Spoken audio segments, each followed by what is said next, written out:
Kia ora and welcome to Sam's Take, a series about entertainment news and reviews with me, Sam Rillstone. Today I'm looking at the latest film from independent studio A24, Everything Everywhere All at Once. Directed by the duo known as the Daniels, Daniel Kwan and Daniel Scheinert, the story follows Chinese-American woman Evelyn, played by Michelle Yeoh, a laundromat owner who is struggling to keep both her business and family afloat. While being audited by the IRS, Evelyn discovers that she must connect with versions of herself from different parallel universes in order to help prevent the destruction of the multiverse. The story is like Rick and Morty meets The Matrix mixed with the absurdity of Kung Pao and Hitchhiker's Guide to the Galaxy, all wrapped up in a very down-to-earth story about family. Now, I know that sounds like a lot, but trust me, everything has intention and speaks to a broad creative vision. The rest of the main cast is spectacular, with Evelyn's husband Waymond, played by Huy Quan, and daughter Joy, played by Stephanie Hsu, supported by James Hong as Evelyn's father and Jamie Lee Curtis as IRS Inspector Deirdre.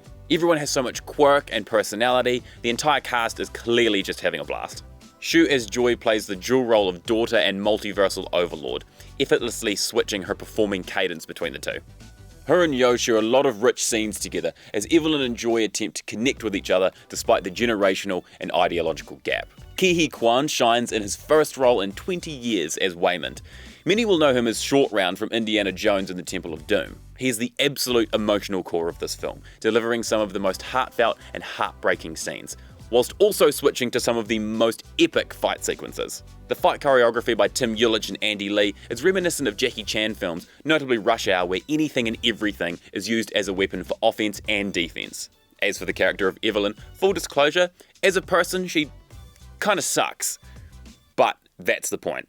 This is ultimately a story about parents and elder generations being, for want of a better word, wrong, but recognizing, reflecting, and working to heal to reconnect with their younger counterparts. On a more abstract level, it's a metaphor about the fact that we as humans are just skin suits being piloted by brains on a spinning rock in infinity.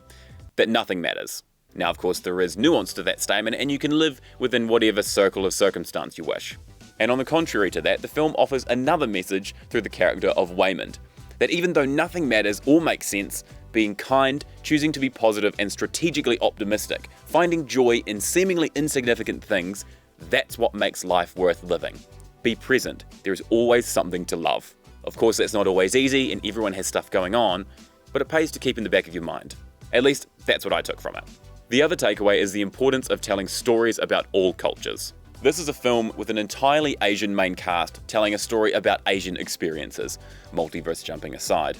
These people, these stories, they exist and deserve to be told in the same capacity as those which dominate our screens. I completely recommend you see this film. Not only is it a wild ride from start to finish, but it is also a story that will tug at your heartstrings and make you think. Thanks so much for watching this episode of Sam's Take. I'll see you next time for more entertainment news and reviews.